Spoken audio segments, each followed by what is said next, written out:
Sansa rode to the Hand's Tourney with Septa Mordane and Jane Poole, in a litter with the curtains of yellow silk so fine she could see right through them. They turned the whole world gold. Beyond the city walls, 100 pavilions had been raised beside the river, and the common folk came out in the thousands to watch the games.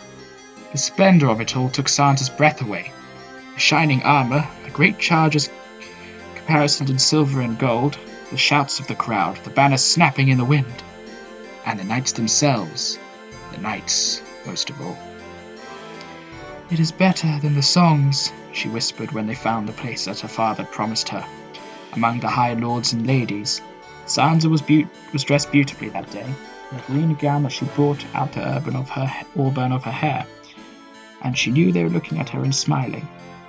They watched the heroes of 100 songs ride forth, each more fabulous than the last.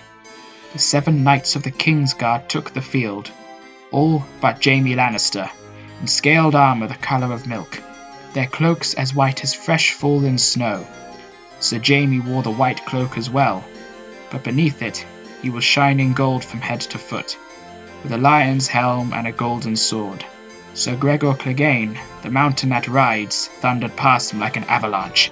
Sansa remembered Lord Jon Royce, who had guessed it at Winterfell 2 years before. "His armor is bronze thousands and thousands of years old, engraved with magic runes that ward him against harm," she whispered to Jane. Septa Mordane pointed out that Lord Jason Lannister, in indigo, tasted silver, the wings of an eagle on his helm. He had cut down 3 of Rhaegar's bannermen on the trident.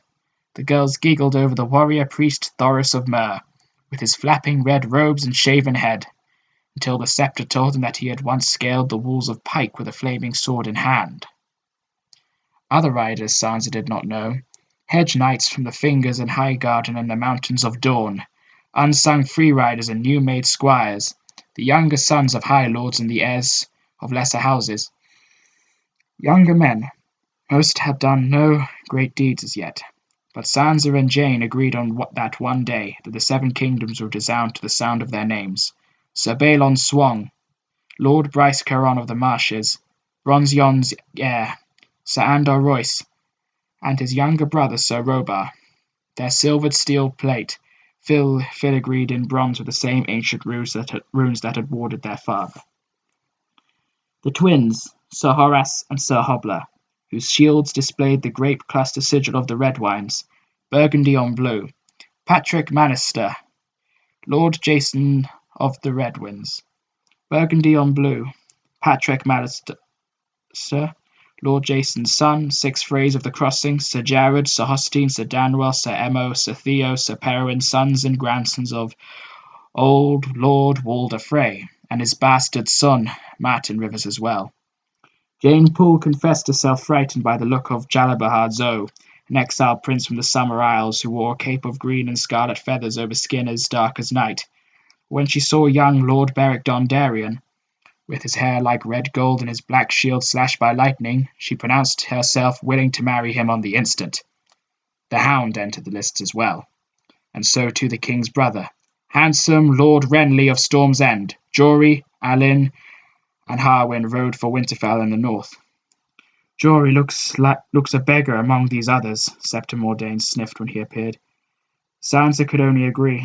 Jory's armor was blue-grey plate without device or ornament, and a thin grey cloak hung from his shoulders like a soiled rag.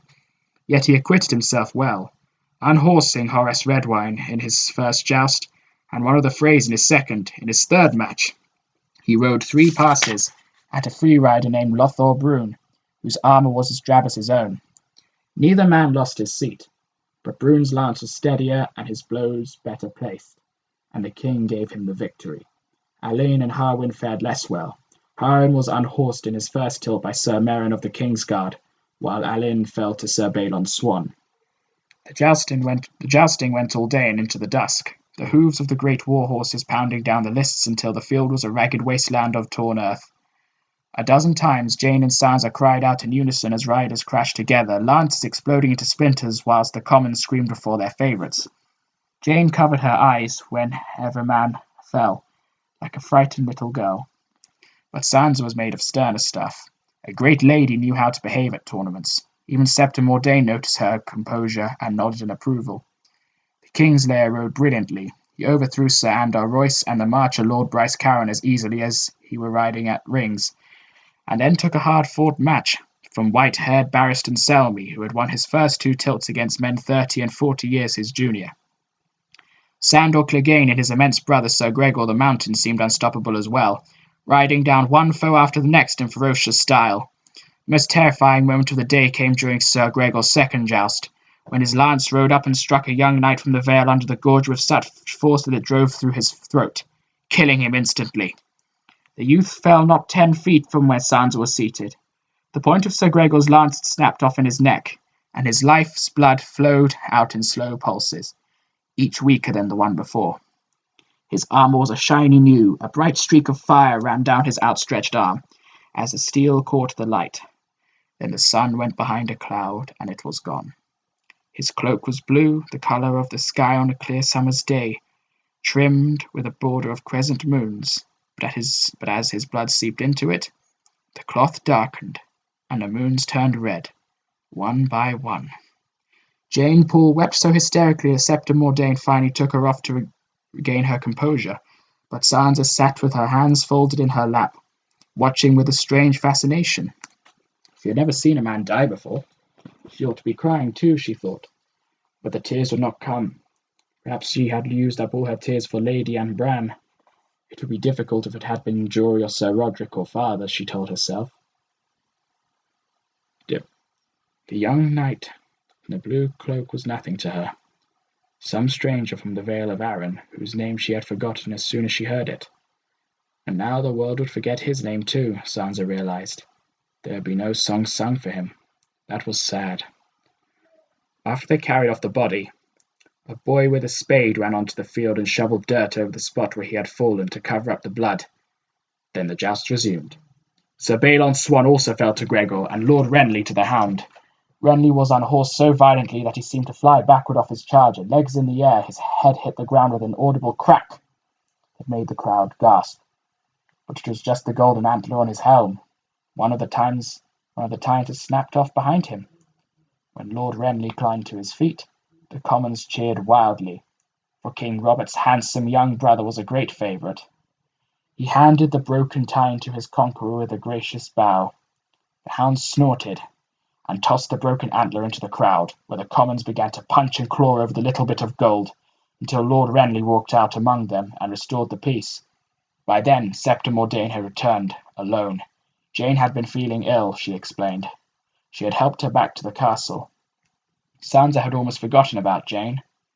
Later, a hedge knight in a checkered cloak disgraced himself by killing Beric Dondarrion's horse and was declared forfeit. Lord Beric shifted his saddle to a new mount, only to be knocked right off it by Thoros of Myr. Sir Aron Santagar and Lothar Brune tilted thrice without result. Sir Aron fell afterwards to Lord Jason Mallister, and Brune to Jon Royce's younger son, Robar. In the end, it came down to 4.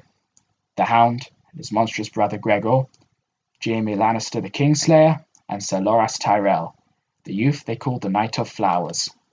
Sir Loras was the youngest son of Mace Tyrell, the Lord of Highgarden and Warden of the South.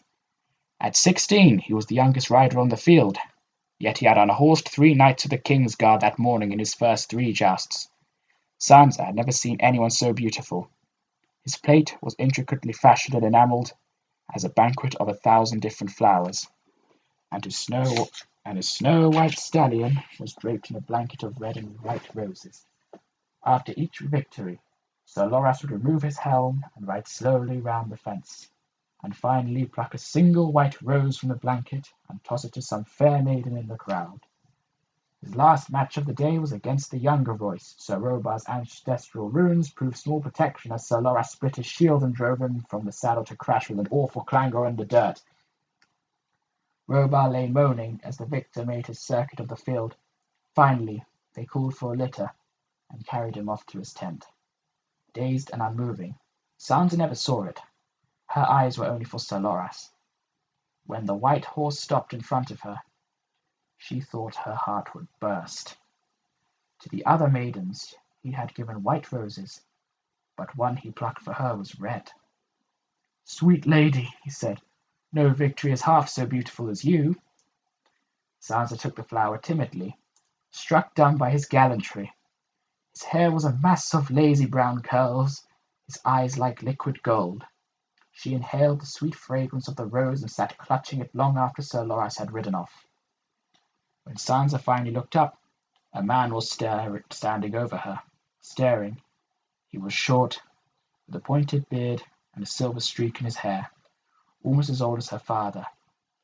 "You must be one of her daughters," he said to her. He had grey-green eyes that did not smile when his mouth did. "You have the Tully look." "I am Sansa Stark," she said, ill at ease. The man wore a heavy cloak with a fur collar, fastened with a silver mockingbird, and he had the effortless manner of a high lord, but she did not know him. "I have not had the honor, my lord." Septim Ordain quickly took her hand. "Sweet child, this is Lord Peter Baelish of the King's Small Council." "Your mother was my queen of beauty once," the man said quietly. His breath smelled of mint. "You have her hair." His fingers brushed against her cheek as she stroked one auburn lock. Quite abruptly he turned and walked away. By then the moon was well up, and the crowd was tired. So the king decreed that the last 3 matches would be fought the next morning, before the melee. While the commons began their walk home, talking of the day's jousts and the matches to come on the morrow, the court moved to the riverside to begin the feast. 6 monstrous huge aurochs had been roasting for hours, turning slowly on wooden spits, while kitchen boys basted them with butter and herbs until the meat crackled and spit. Tables and benches had been raised outside the pavilions, piled high with sweet grass and strawberries and fresh baked bread. Sansa and Septim Ordain were given places of high honor, to the left of the raised dais where the king himself sat beside his queen. When Prince Joffrey seated himself to her right, she felt her throat tighten. He had not spoken a word to her since the awful thing had happened, and she dared not speak to him. At first she thought she hated him for what they had done to Lady. But after Sansa had wept her eyes dry, she told herself that it had not been Joffrey's doing, not truly. The queen had done it. She was the one to hate. Her and Arya. Nothing bad would have happened tonight except for Arya. She could not hate Joffrey tonight.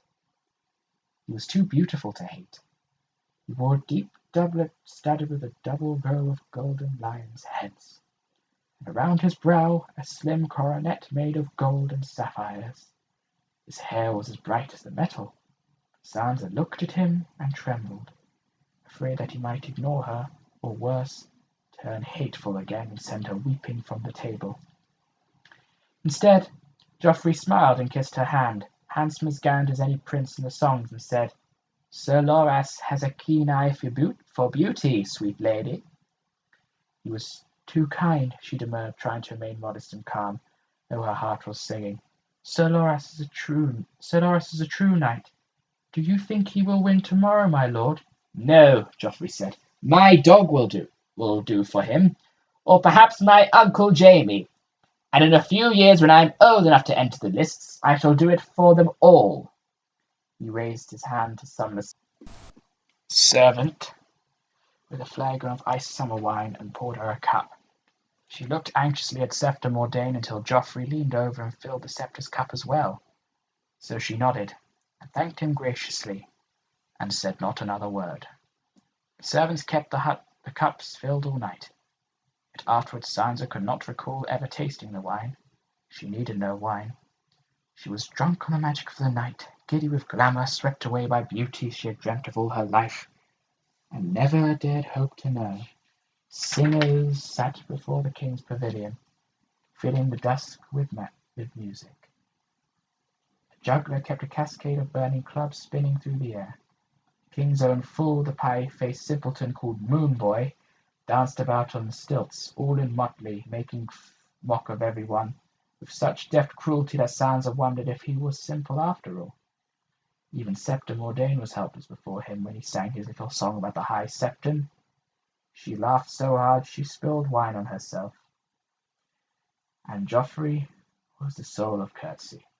He talked to Sansa all night, showering her with compliments, making her laugh, sharing little bits of court gossip, explaining moon boys' japes. Sansa was so captivated that she forgot all her curtsies and ignored Septim Ordain, seated to her left. All the while the courses came and went. Thick soup of barley and venison, salads of sweet grass and spinach and plums, sprinkled with crushed nuts, snails and honey and garlic. Sansa had never eaten snails before. Joffrey showed her how to get the snail out of the shell and fed her the first sweet morsel himself. Then came trout fresh from the river, baked in clay. Her prince helped her crack open the hard casing to expose the flaky white flesh within. And when the meat course was brought out, he served her himself, slicing a queen's portion from the joint, smiling as he laid it on her plate. She could see from the way he moved that his right arm was still troubling him, yet he uttered not a word of complaint. Later came sweetbreads and pigeon pie and baked apples fragrant with cinnamon and lemon cakes frosted in sugar. But by then, Sansa was so stuffed that she could not manage more than 2 little lemon cakes. As much as she loved them, she was wondering whether she might attempt a third, when the king began to shout. King Robert had grown louder with each course. From time to time, Sansa could hear him laughing or roaring a command over the music and the clangor of plates and cutlery, but they were too far away for her to make out his words. Now everybody heard him. "No!" he thundered in a voice that drowned out all other speech. Sansa was shocked to see the king on his feet, red of face, reeling. He had a goblet of wine in one hand, and he was drunk as a man could be. "You do not tell me what to do, woman!" he screamed at Queen Cersei. "I am king here, do you understand? I rule here. If I say I will fight tomorrow, I will fight." Everyone was staring. Sansa saw Sir Barristan, and the king's brother Renly, and the short man who had talked to her so oddly and touched her hair. But no one made a move to interfere. The queen's face was a mask, so bloodless that it might have been sculpted from snow. She rose from the table, gathered her skirts around her, and stormed off in silence, servants trailing behind. Jaime Lannister put a hand on the king's shoulder. The king shoved him away hard. Lannister stumbled and fell. The king guffawed. "The great knight! I can still knock you in the dirt! Remember that, Kingslayer!" He slapped his chest with the jeweled goblet, splashing wine all over his satin tunic. "Give me my hammer, and not a man in the realm can stand before me!" Jaime Lannister rose and brushed himself off. "As you say, your grace." His voice was stiff. Lord Renly came forward, smiling. "You spilled your wine, Robert. Let me bring you a fresh goblet." Sansa started as Joffrey laid his hand on her arm. "It grows late," the prince said. He had a queer look on his face, as if he were not seeing her at all. "Do you need an escort back to the castle?" "No," Sansa began. She looked for Septim Ordain and was startled to find her with her head on the table, snoring soft and ladylike snores. "I mean to say, yes, thank you. That would be most kind. I am tired, and the way is so dark. I should be glad for some protection." Joffrey called out, "Dog!" Sandor Clegane seemed to take form out of the night. So quickly did he appear. He had exchanged his armor for a red woolen tunic with a leather dog head sewn on the front. The light of the torches made his burned face shine a dull red. "Yes, your grace," he said. "Take my betrothed back to the castle and see that no harm befalls her," the prince told him brusquely. And without even a word of farewell, Joffrey strode off, leaving her there. Sansa could feel the hound watching her. Did you think Joff was going to take you himself?" He laughed. He had a laugh like the snarling of dogs in a pit. "Small chance of that." He pulled her unresisting to her feet. "Come, you're not the only one who needs sleep. I've drunk too much, and I may need to kill my brother tomorrow." He laughed again. Suddenly terrified, Sansa pushed at Septim Ordain's shoulder, hoping to wake her, but she only snored the louder. King Robert had stumbled off, and half the benches were suddenly empty. The feast was over, and the beautiful dream had ended with it. The hounds snatched up a torch to light their way. Sansa followed close beside him. The ground was rocky and uneven. The flickering light made it seem to shift and move beneath her. She kept her eyes lowered, watching where she placed her feet. They walked among the pavilions, each with its banner and his armor hung outside, the silence weighing heavier with every step. Sansa could not bear the sight of him. He frightened her so, yet she had been raised in all the ways of courtesy. A true lady would not notice his face, she told herself. You rode gallantly today, Sir Sandor, she made herself say. Sandor Clegane snarled at her. Spare me your little empty compliments, girl, and your sirs. I am no knight. I spit on them and their vows. My brother is a knight. Did you see him ride today? Yes, Sansa whispered, trembling. He was gallant, the hound finished. He was mocking her, she realized. No one could withstand him.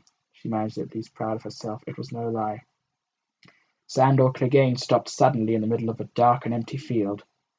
She had no choice but to stop beside him.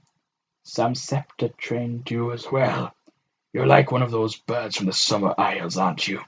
A pretty little talking bird, repeating all the pretty little words they taught you to recite. That's unkind. Sansa could feel her heart fluttering in her chest. You're frightening me. I want to go now.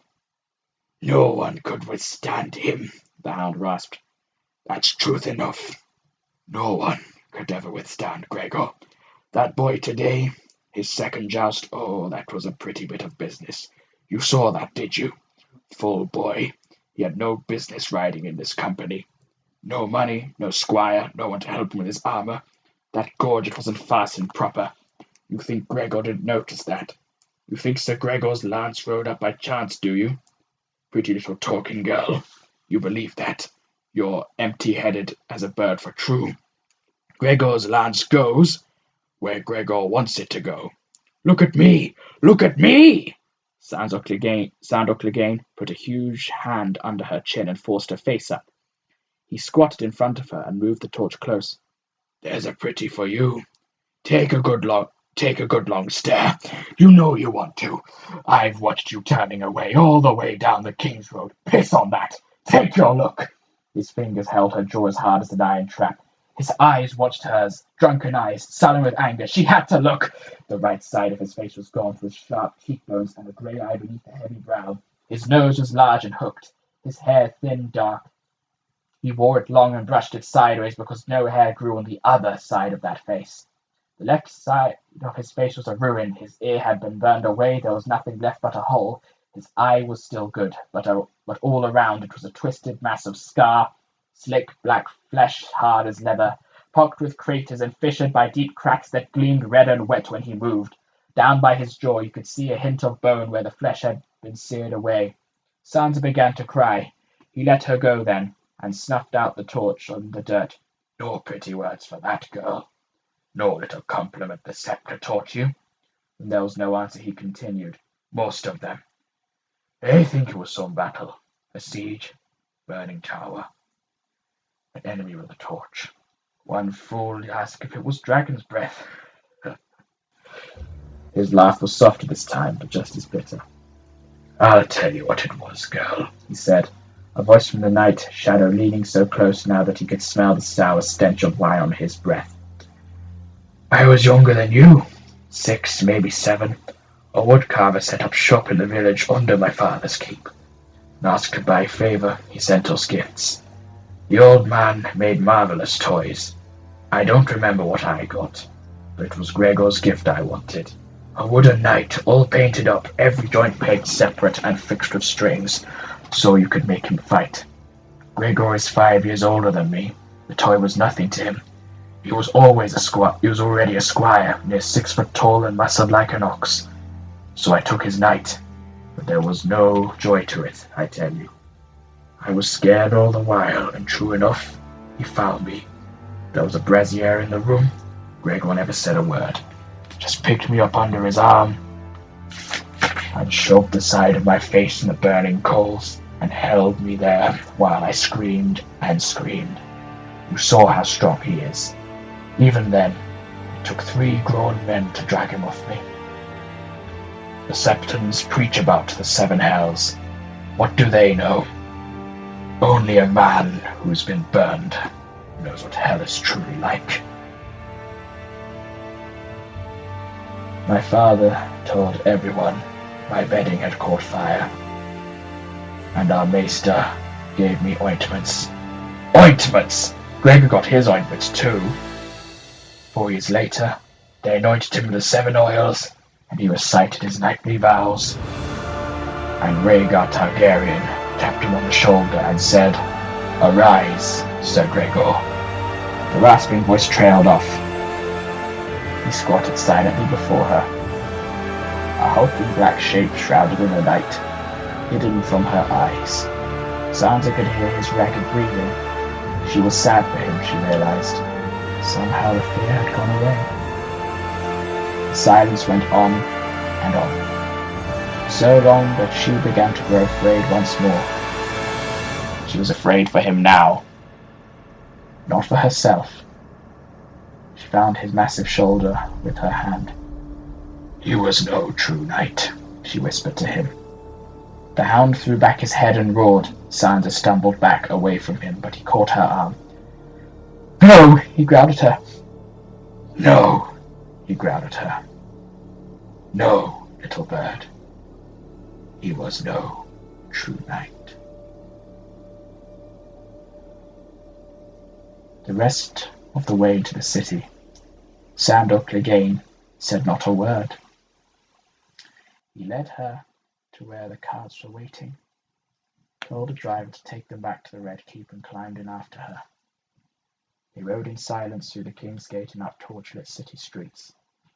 He opened the postern door and led her into the castle, his burned face twitching and his eyes brooding. He was one step behind her as they climbed the tower stairs. He took her safe all the way to the corridor outside her bedchamber. "Thank you, my lord," Sansa said meekly. The hound caught her by the arm and leaned close. "The things I told you tonight," he said, his voice sounding even rougher than usual. "If you ever tell Joffrey, your sister, your father, any of them—" "I won't," Sansa whispered. "I promise." It was not enough. "If you ever tell anyone," he finished, "I'll kill you."